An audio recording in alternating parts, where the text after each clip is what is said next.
estoy con mis hermanos aquí, cuando estoy con mis hermanos en la ¿cómo se llama? Alianza, se fue el nombre.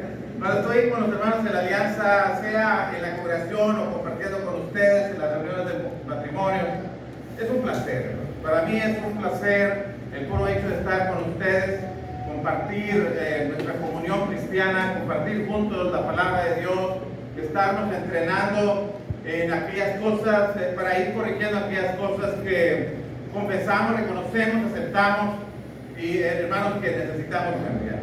Eso es una realidad en la vida de todos nosotros. Estamos en el proceso, no somos un producto terminado, nadie. Por más años que tenga la iglesia, por más años que tenga de vida, no es un producto terminado. Es un producto todavía en el proceso de elaboración.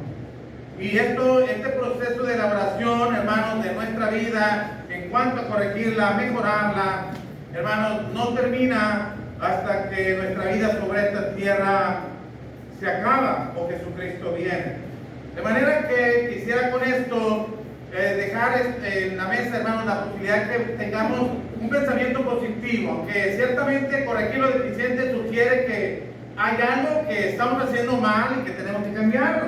Es lo que sugiere la declaración, corrigiendo lo deficiente. Pero que, hermanos, si lo miramos desde un punto de vista positivo, es ver algo que nosotros necesitamos mejorar, algo que nosotros necesitamos ir desarrollando en nuestra vida cristiana. Si lo miramos de manera positiva, eso sería: desarrollemos esas cosas que todavía nos faltan por desarrollar, mejoremos aquellas cosas en las que necesitamos todavía perfeccionarlas, para gloria de Dios, para gloria de Dios. Y hermanos, cuando estoy pensando en este texto de que las mujeres, porque ciertamente Manuel tiene razón, el versículo 4 no empieza ahí, sino que viene desde el versículo anterior, cuando dice que las ancianas a sí mismo, y luego que enseñen a las mujeres jóvenes a amar a sus maridos y a sus hijos, a ser prudentes, castas, cuidadosas de sus casas, buenas, sujetas a sus maridos, para que la palabra de Dios no sea blasfemada. Y ahí en ese texto, en este versículo 4, hermanos, y 5, voy a buscar 3 puntos para desarrollar con ustedes. Y va a ser en base a preguntas. Primero, ¿por qué debemos corregir lo deficiente? Segundo, ¿cómo podemos corregir lo deficiente? En el caso de ustedes, hermanitas jóvenes. Y lo tercero es, ¿cuál es la motivación? ¿Para qué debemos corregir lo deficiente? Y hermano, porque sería como a veces pensar, ¿por qué el Espíritu Santo o por qué el apóstol Pablo, una vez que deja a Tito en Creta, porque así lo sugiere, que llegaron y después lo dejó ahí, y él continúa su viaje en el capítulo 1, versículo 5, y luego más tarde el apóstol Pablo le envía la carta a Tito, y estando él en Creta, para recordarle la razón por la cual Tito se quedó ahí. Y cuando leemos que dile a las mujeres adultas que le enseñan a las jóvenes a que amen a sus maridos, y que amen a sus hijos, y que sean cuidadosas de sus casas, y que sean buenas, y que sean castas y prudentes. Uno dice, pues eso en automático uno lo debe entender. Se supone que una mujer se casa con su marido por amor, y se supone que tienen hijos por amor, y se supone que en la medida que vamos avanzando en nuestra vida matrimonial, el amor va aumentando, y el amor por nuestros hijos va creciendo, y cada día, bueno, en la medida que vamos madurando, nos vamos teniendo más conciencia de lo que es correcto, y lo vamos desarrollando. ¿Por qué invertir tiempo en escribir esto? Es natural, diríamos. Casi viene como automático. Y la verdad es que no. La verdad es que no. Por eso el primer punto que quiero tratar con ustedes es ¿por qué? ¿Por qué las mujeres adultas deben enseñar a las jóvenes a a estos asuntos de carácter doméstico o en el contexto del hogar? ¿Por qué? Bueno, hermanos, la primera cosa que la razón por qué es, primero, por lo que ya ahorita nuestro hermano Manuel estaba diciendo. Recuerden, dos expresiones se usan constantemente en Tito. Es interesante que el apóstol Pablo usa el concepto de la sana doctrina, la sana enseñanza, las sanas palabras en sus mensajes a predicadores. Las lee usted en 1 Timoteo, las lee en 2 Timoteo y las lee en Tito. Mensajes a predicadores. Y hermano, bueno, ese es para el segundo punto, pero en este asunto es buenas obras. Es la otra expresión, el otro concepto que se repite una y otra vez en esta carta de Tito. Buenas obras, buenas obras.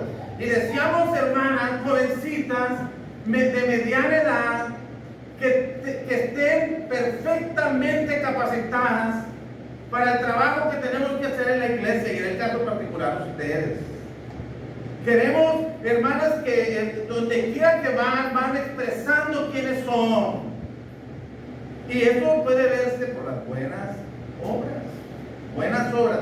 El texto clave de Tito, hermanos, en mi entendimiento está en el capítulo 2. Si usted va conmigo al capítulo 2, del versículo 11 al versículo 14, dice: porque la gracia de Dios se ha manifestado para salvación a todos los hombres, enseñándonos que, esto es el punto que quiero, renunciando a la impiedad y a los deseos mundanos, vivamos en este siglo sobria, justa y piadosamente, aguardando la esperanza bienaventurada y la manifestación gloriosa de nuestro gran Dios y Salvador Jesucristo, quien se dio a sí mismo por nosotros para redimirnos de toda iniquidad y purificar para sí un pueblo propio celoso de buenas obras. Sobresalen tres cosas, dice mucho, y muchas y muy profundas. Muchas ni siquiera me llega a mi comprensión. Pero por lo menos dice tres cosas que puedo rescatar ahí. Una, nos enseña a que renunciemos a la impiedad y a los deseos mundanos. Que le digamos no a todo aquello que se levanta a nuestro servicio a Dios correctamente, a nuestra adoración correcta, a la impiedad y a los deseos mundanos. Que renunciemos.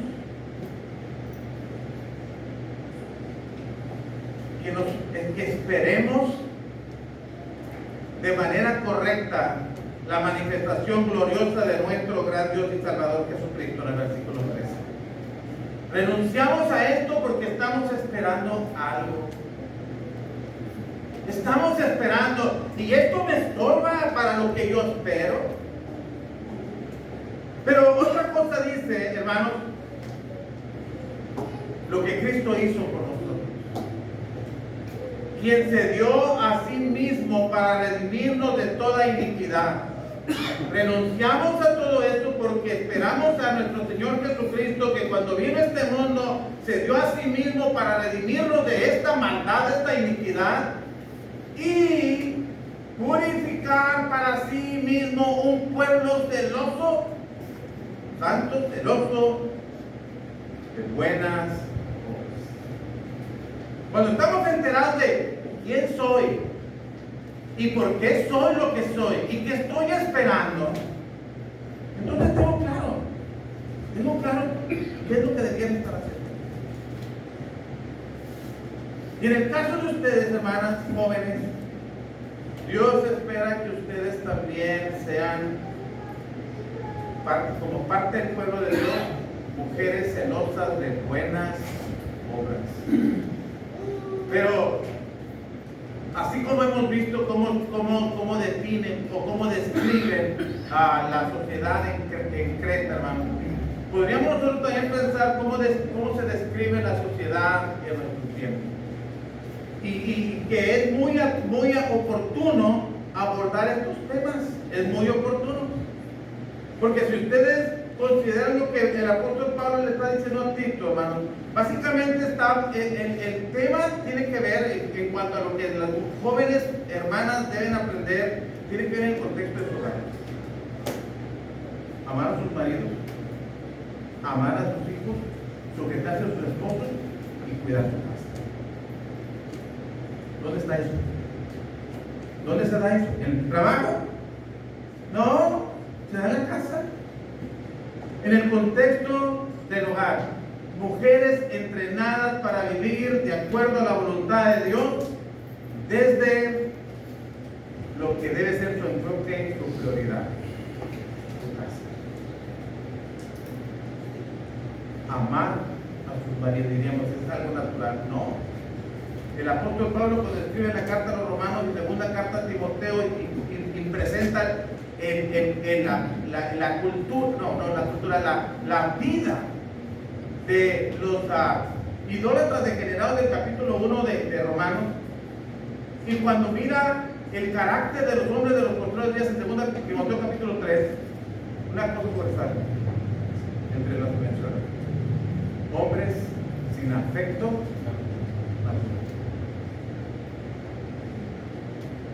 Pierde el afecto por la esposa, por su cónyuge. Lo que debería ser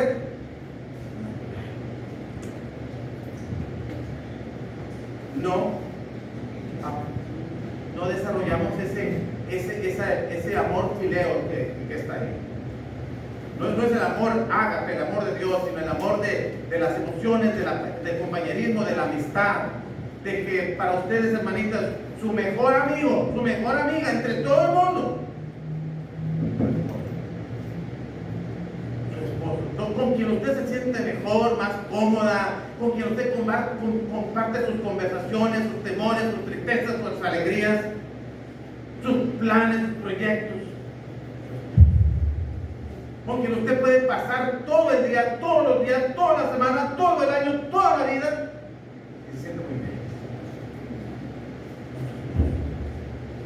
Que no necesita algo más. Es su esposo. Ese es el amor que el apóstol Pablo dice a Tito, dile a las hermanas adultas que ya tienen esta experiencia que les enseñan a las jóvenes. Amén. Enamórense de ellos, que sean tus mejores compañeros, tus mejores amigos, tus mejores consejeros. Que disfruten el tiempo de que tratan con ellos y todo. Amén. Y pudiera parecer que eso debiera ser así. Pero si nosotros vemos cómo en el índice de divorcio, cómo las mujeres son las primeras que llegan al registro civil para empezar a hacer los trámites, estamos viendo que entonces ya necesitan enseñar a las jóvenes a pagar. Si nosotros vemos cómo es que hay un conflicto dentro del hogar por el liderazgo de la casa, entonces estamos viendo que urge que las mujeres amen a su marido.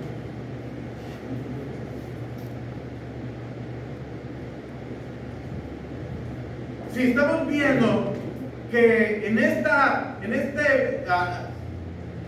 avalancha de pensamientos feministas, hermano, que dicen que una mujer dice que su marido, que un hombre le sirve lo mismo que le serviría una bicicleta en una alberca, entonces estamos viendo la urgencia que tenemos de enseñarle a nuestras jovencitas, amén, a sus maridos. Amén. A sus hijos. Eso es natural, hermano. No es natural. Si nosotros viéramos el índice de abortos, nos daremos cuenta que hay mujeres que no aman a sus maridos.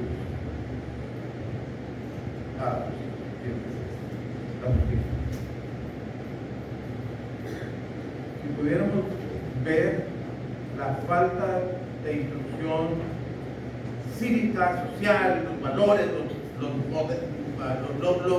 el mínimo de enseñanza de cómo se debe comportarse en la casa, cuando comes, en el respeto a los demás, y que no estamos trabajándolo ahí en términos generales. Entonces, podemos ver, es urgente que nuestras hermanitas inviertan más tiempo en amar. El Salmo 127, en el versículo 3 y 4, dice la palabra de Dios, hermanos, en cuanto a cuál debe ser la opinión que nuestras hermanas deben tener de sus hijos. Dice el versículo 3 y 4, como he aquí herencia de Jehová son los hijos, cosa de estima el fruto del vientre, cosa de estima, o sea, algo que se debe apreciar, valorar, querer, amar, proteger, cuidar. Los hijos.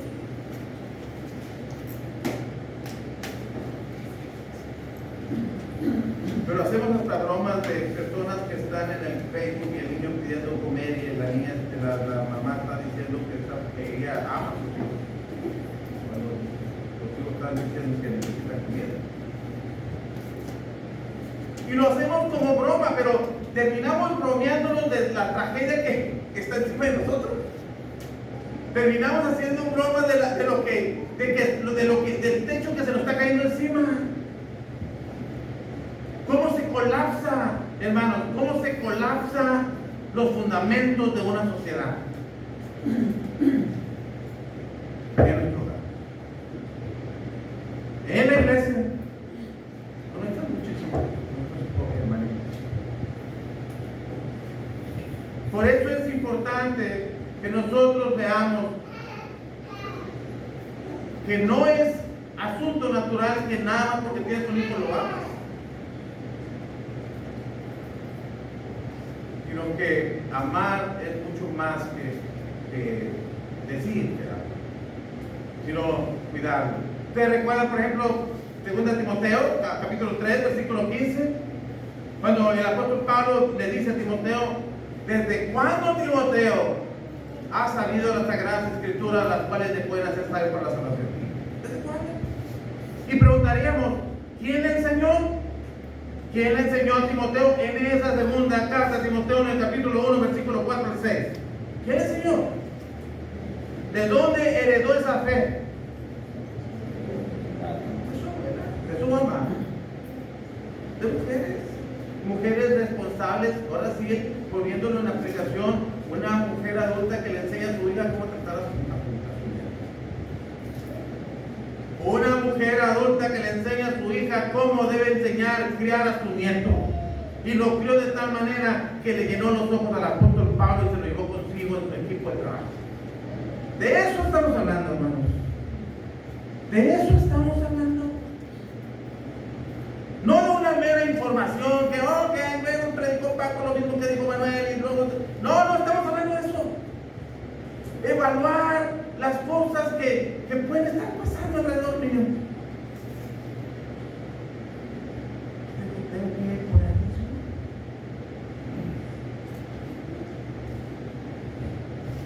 Ese es el contexto. Mírenlo, es solamente lo que pasa en el hogar, en tu trabajo, en el hogar. Y en tu carácter, en tu conducta. ¿Cómo te comportas en tu hogar? ¿Cómo es tu personal? ¿Cómo amas a tu marido? ¿Cómo amas a tus hijos? Cuando una vez le dijeron a Ezequías, ¿y qué vieron en tu casa?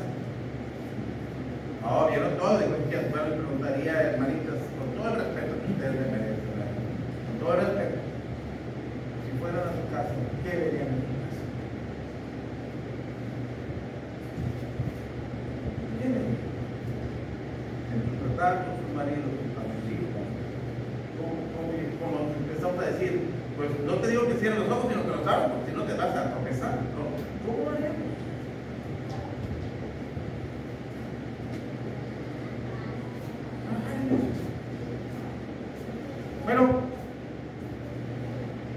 Eso ha venido a pensar, hermanos, que el trabajo doméstico, el trabajo del hogar, el cuidar la casa, es para, me hace sentir, ya nos enseñaron que esto, cuando tú solamente te concentras en tu casa y cuidas a tu marido y a tus hijos y haces la casa y te portas bien, tú te estás comportando como una persona de segunda categoría. No te das cuenta tu valor, tu importancia. Porque tú eres más que eso. Tienes que salir, tienes que divertirte, tienes que hacer tu propia vida, tienes que inclusive trabajar y ganar y explotar tus capacidades. Si no, eres una simple persona de segunda categoría. Y nos venden esa idea y compramos.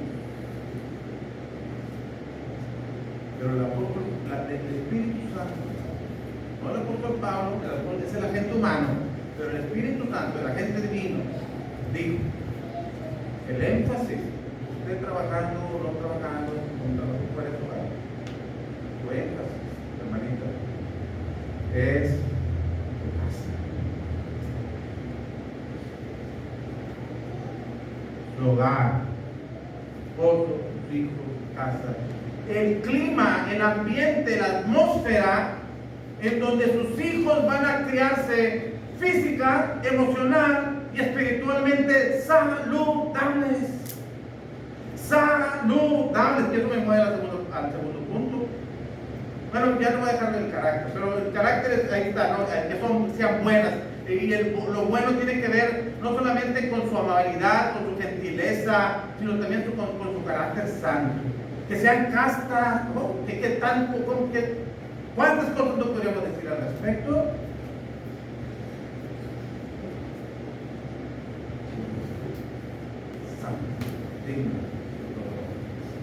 Pero, hermano, la pregunta sería: ¿cómo? ¿Cómo llegar a ser? ¿Cómo poder instruir a nuestras jovencitas? ¿Cómo le dijo Pablo a Tito que le dijera a las mujeres que instruyeran a estas jóvenes? ¿En dónde está la fuente de información por la cual se puede instruir a estas jóvenes? Sí, el ejemplo de las mujeres adultas, sí. Pero la fuente de información inspirada divinamente para que nosotros podamos, en medio de un mundo que se corrompe, que se colapsa, que se daña y que está enfermo y que debiera estar en cuidados intensivos y que andamos como si no pasara nada, ¿cómo sanarlo? ¿Cómo sanar este mundo adolorido, enfermo?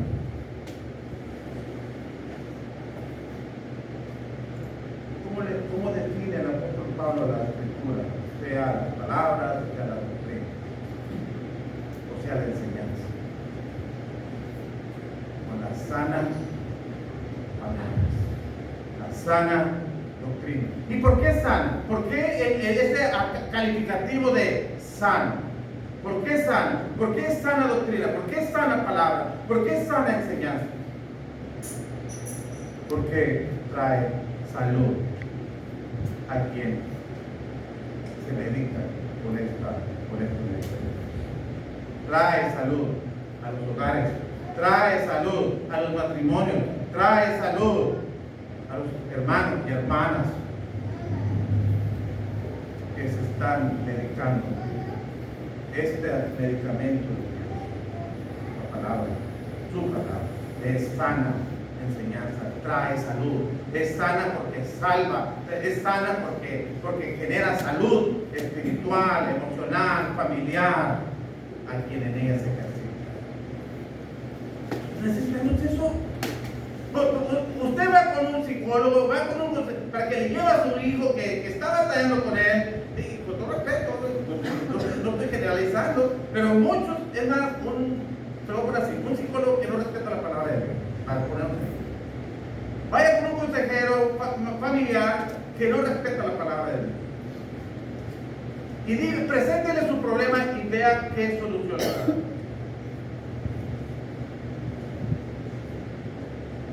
Porque no le importa resolver un problema. No se llevan ustedes bien, ¿no? ¿Y cuántos hijos tienen batallando con eso? No, tenemos 3 años, no lo dicen ustedes, hermano. Pero he perdido mucho tiempo. Yo creo que lo mejor que ustedes deben hacer es cortar por lo sano, sepárense, ya no se aman, busquen a alguien con quien ustedes se amen, busquen, y o tu niño es así, sí. Déjalo ser, él es así, a lo mejor que, ¿por qué vas a forzarlo a que sea como tú quieres que sea y no como él desea ser? Déjalo.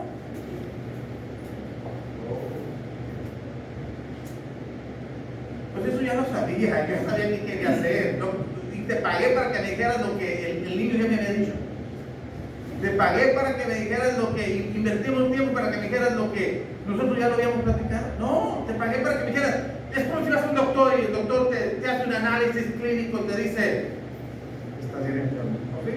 Sí. ¿Y es posible que te mueras? ¿Oh sí? Sí. ¿Y? Pues, todo lo que tengo para ti.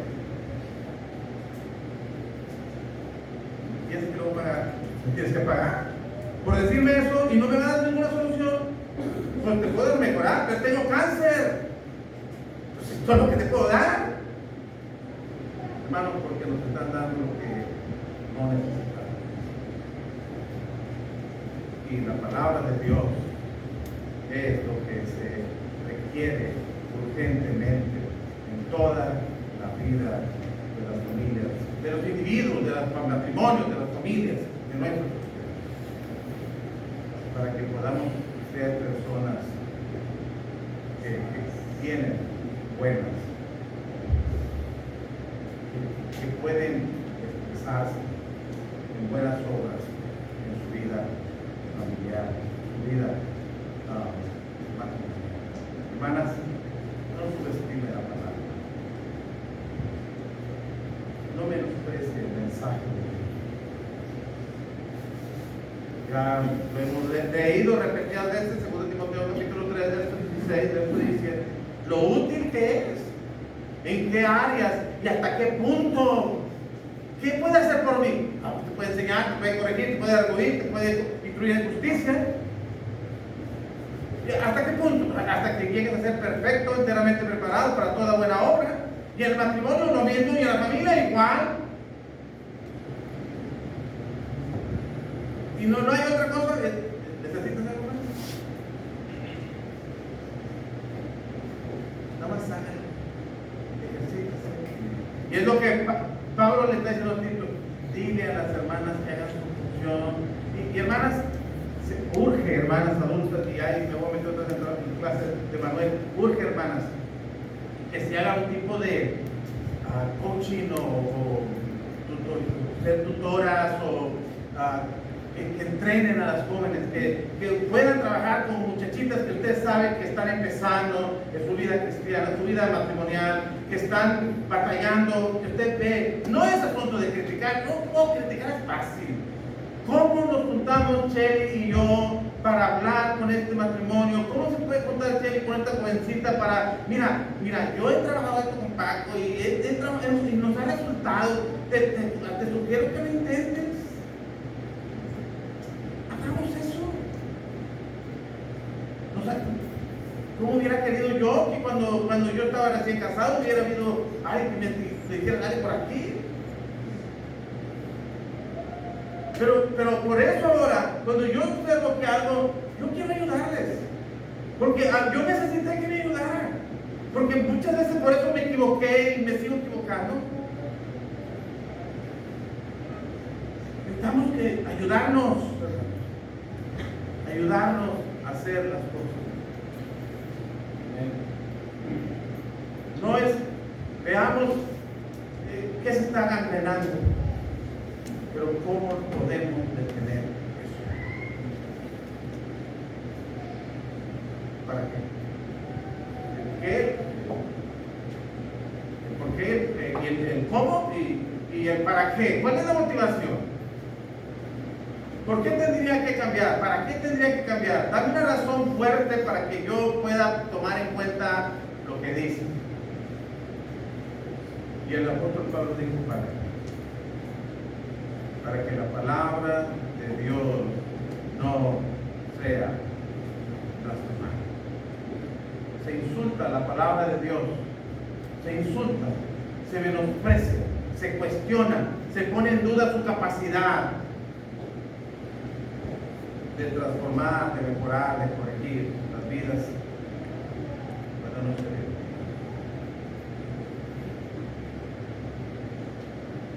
Dice que cuando tú vas con un doctor y te dice, ¿tienes gastritis? Ok. ¿Y qué me sugiere? Mira, este medicamento. Doctor, es bueno. ¿Usted ha tenido gastritis? Sí. ¿Lo ha tomado? No. ¿Por qué dice que es bueno? ¿Por qué dice que es bueno? ¿Por qué me da este medicamento si usted toma otro? ¿Por qué podríamos decir funciona, hermanos? La palabra funciona.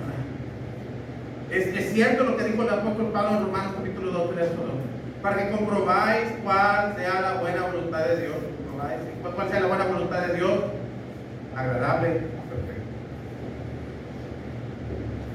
¿Lo estás tomando? Sí.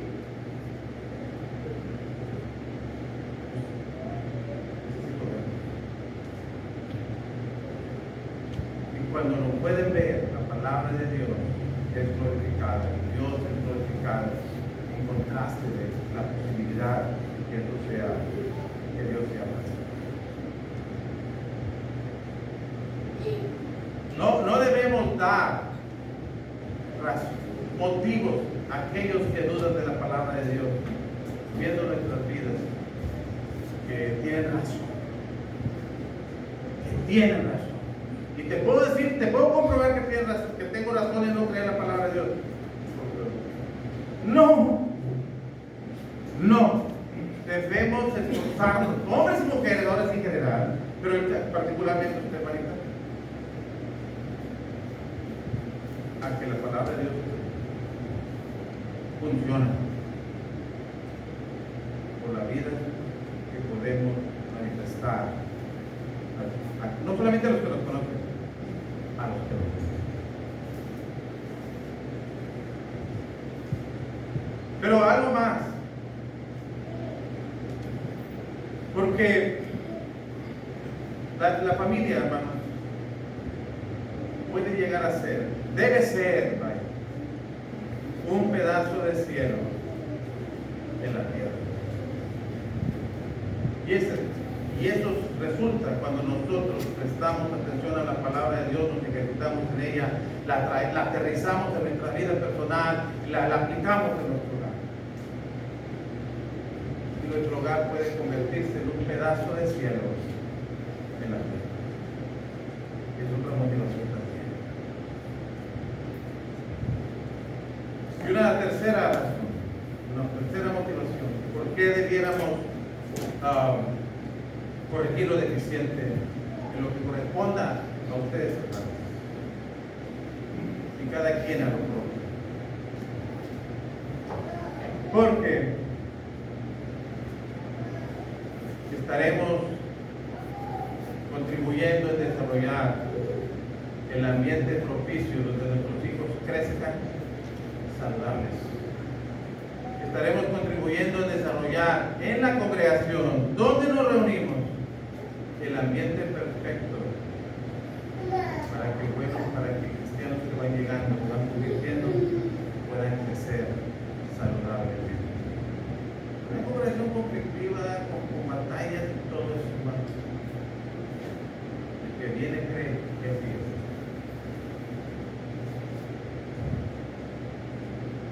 Todo lo que he visto.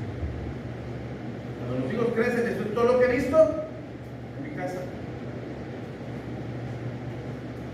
Demos a nuestros hijos lo que necesitan, no solamente lo material, en lo emocional, en lo espiritual, para que sean sanos.